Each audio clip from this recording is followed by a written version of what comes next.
जय श्री श्याम। हारे के सहारे लखदातार खाटू धाम के अधिपति मेरे श्याम बाबा के सभी भक्तों और प्रेमी जनों का खाटू कहानी पर एक बार फिर से पूरे भाव और श्रद्धा के साथ स्वागत है।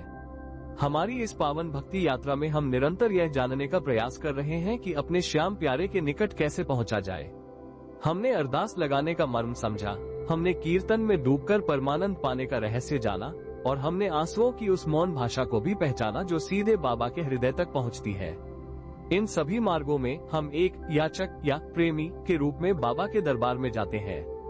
हम उनसे कुछ मांगते हैं या उनके प्रेम में डूबते हैं। पर आज हम भक्ति के एक ऐसे सोपान की बात करेंगे जो मांगने और प्रेम करने से भी एक कदम आगे है।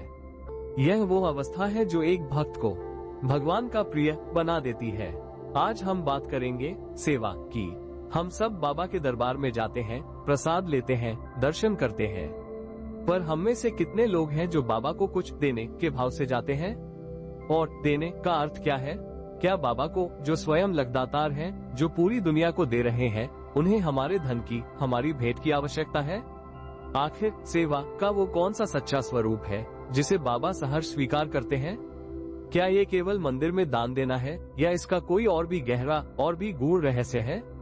तो आइए आज खाटू कहानी पर हम श्याम भक्ति के इस सर्वोच्च शिखर सेवा के महात्म्य को समझते हैं। हम जानेंगे कि सच्ची सेवा केवल एक क्रिया नहीं बल्कि एक भाव है जो 3 स्तरों पर किया जाता है। हम जानेंगे तन की सेवा, मन की सेवा और धन की सेवा के पीछे छिपे उस आध्यात्मिक विज्ञान को जिसे अपनाकर एक साधारण भक्त भी बाबा का सबसे प्रिय सेवक बन सकता है। अध्याय 1, तन की सेवा अहंकार को गलाने की भट्टी सेवा का पहला और सबसे प्रत्यक्ष स्वरूप है। तन की सेवा यानी अपने शरीर के द्वारा की गई सेवा। जब आप खाटू धाम जाते हैं और वहां भक्तों की भीड़ में प्याव पर खड़े होकर मीलों चलकर आए थके हारे यात्रियों को जल पिलाते हैं तो यह तन की सेवा है। जब आप मंदिर परिसर में जहां हजारों भक्त चलते हैं वहां झाड़ू उठाकर सफाई करने में संकोच नहीं करते तो यह तन की सेवा है। जब आप भक्तों के जूते चप्पल संभालने की सेवा करते हैं या निशान यात्रा में भक्तों के पैरों की मालिश करते हैं तो यह तन की सेवा है। देखने में ये कार्य बहुत छोटे और साधारण लग सकते हैं, पर बाबा की दृष्टि में ये भक्ति की सबसे कठिन परीक्षाओं में से एक है। क्यों? क्योंकि यह सेवा सीधे आपके अहंकार पर प्रहार करती है। दुनिया में हम सबका एक पद है, एक प्रतिष्ठा है। कोई बड़ा व्यापारी है, कोई ऊंचा अधिकारी है, कोई ज्ञानी पंडित है। ये मैं का भाव, यह अहंकार हमें दूसरों के जूते उठाने से या जमीन साफ करने से रोकता है।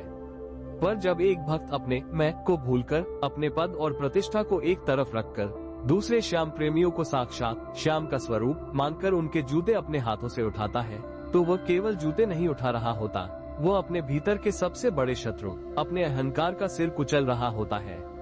इसे ऐसे समझिए, एक लोहे की छड़ को यदि चुंबक बनाना है तो उसे पहले आग में तपना और पिघलना पड़ता है।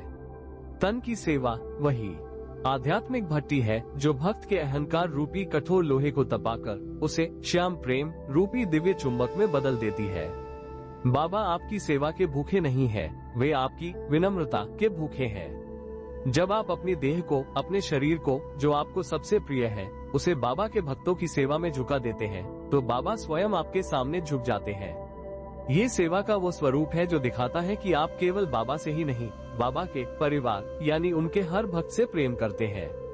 अध्याय 2, मन की सेवा विचारों का शुद्ध अर्पण। यदि तन की सेवा भक्ति का बाहरी स्वरूप है तो मन की सेवा उसका आंतरिक और अधिक सूक्ष्म स्वरूप है। यह एक ऐसी गुप्त सेवा है जिसे आपके सिवा और कोई नहीं देख सकता, पर बाबा इसे सबसे पहले देखते हैं। मन की सेवा का क्या अर्थ है? इसका पहला अर्थ है निरंतर श्याम का चिंतन करना। अपने मन को व्यर्थ की दुनियावी बातों, निंदा, ईर्ष्या और क्रोध से हटाकर उसे श्याम नाम के स्मरण में, उनके स्वरूप के ध्यान में या उनके भजनों के गुनगुनाने में लगाए रखना। जब आप अपने मन को संसार के कीचड़ से बचाकर उसे श्याम चिंतन के कमल पर बिठाए रखते हैं तो ये भी एक महान मानसिक सेवा है। पर इसका एक और भी गहरा अर्थ है। मन की सेवा का अर्थ है बाबा के भक्तों की और बाबा की बनाई इस सृष्टि की अपने मन से सेवा करना। यानी किसी भी दूसरे भक्त के लिए अपने मन में द्वेष, ईर्ष्या या निर्णय का भाव न लाना। जब आप दरबार में किसी दूसरे भक्त को ऊंची आवाज में रोते हुए देखें तो मन में उसका उपहास न उड़ाएं, बल्कि मन ही मन प्रार्थना करें, हे श्याम, मेरे इस भाई पर कृपा करना, इसका दुख दूर करना। ये मन की सेवा है। जब आप किसी को अपने से आगे बढ़ते हुए देखें तो उससे जले नहीं, बल्कि मन में बाबा से कहें, बाबा आपने इसे दिया, आपका धन्यवाद, मुझ पर भी अपनी कृपा बनाए रखना। ये सकारात्मक भाव, ये सर्व कल्याण का विचार ही मन की सेवा है। इसे एक बगीचे के उदाहरण से समझिए। तन की सेवा उस बगीचे से झाड़ फूस और कंकड़ पत्थर अहंकार हटाने जैसी है, पर मन की सेवा उस साफ की हुई जमीन पर प्रेम, करुणा और शुभकामनाओं के सुंदर फूल लगाने जैसी है। आपका मन वो थाली है जिसमें आप बाबा को भोग लगाते हैं। यदि उस थाली में ईर्ष्या, क्रोध और निंदा का मैल लगा हो तो बाबा उस भोग को कैसे स्वीकार करेंगे? अपने मन को हर किसी के लिए शुद्ध और प्रेमपूर्ण रखना ही बाबा की सबसे उत्तम मानसिक सेवा है। अध्याय 3, धन की सेवा।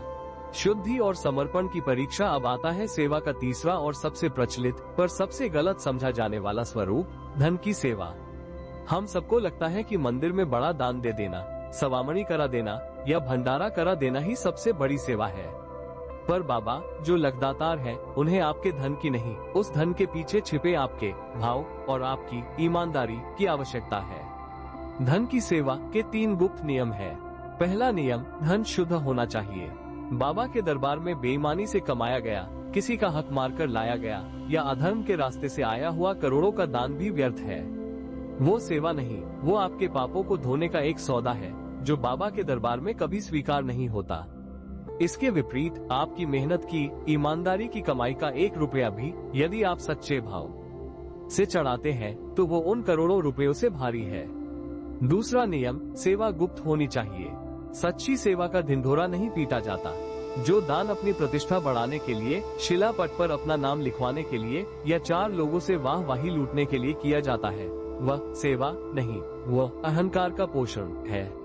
बाबा उस गरीब बुढ़िया के एक गुप्त सिक्के को स्वीकार करते हैं जो वो दुनिया से छिपाकर दान पेटी में डाल देती है। वो उस सेठ के लाखों के चेक को अस्वीकार कर देते हैं जिसका ऐलान पूरे बाजार में किया जाता है। और तीसरा नियम, सेवा सामर्थ्य के अनुसार नहीं, त्याग के अनुसार होती है। जिसके पास 10 करोड़ है उसका 1 लाख दान देना दान है, त्याग नहीं। पर जिसके पास कुल 100 रुपये है उसका 10 रुपये दान देना बहुत बड़ा त्याग है। बाबा यह नहीं देखते कि आपने कितना दिया, वे ये देखते हैं कि उस देने के बाद आपके पास कितना बचा। वह आपकी तिजोरी का आकार नहीं, आपके हृदय का आकार देखते हैं। तो मेरे श्याम प्रेमियों, सेवा कोई एक काम नहीं, यह एक संपूर्ण जीवन शैली है। ये तन की विनम्रता, मन की पवित्रता और धन की शुद्धता का त्रिवेणी संगम है। जब आप अपने अहंकार को गलाकर शरीर से सेवा करते हैं, अपने मन को शुद्ध रखकर सबसे प्रेम करते हैं और अपनी ईमानदार कमाई से गुप्त दान करते हैं, तब आप एक भक्त से ऊपर उठकर एक सेवक का दर्जा पाते हैं। और बाबा का यह वचन है कि वह अपने भक्त से भी अधिक अपने सेवक की चिंता करते हैं, क्योंकि सेवक कभी अपने लिए कुछ नहीं मांगता, वो केवल देना जानता है। क्या आप भी आज से अपने जीवन में इन 3 सेवाओं को अपनाने का संकल्प लेते हैं? यदि हाँ, तो पूरे हृदय और निश्चय के साथ कमेंट्स में लिखिए, मैं हूँ श्याम का सेवक। श्याम भक्ति की इस गहरी सेवा यात्रा पर हमारे साथ बने रहने के लिए खाटू कहानी से जुड़े रहें। बोलिए सेवा स्वीकार करने वाले की जय, बोलिए हारे के सहारे की जय।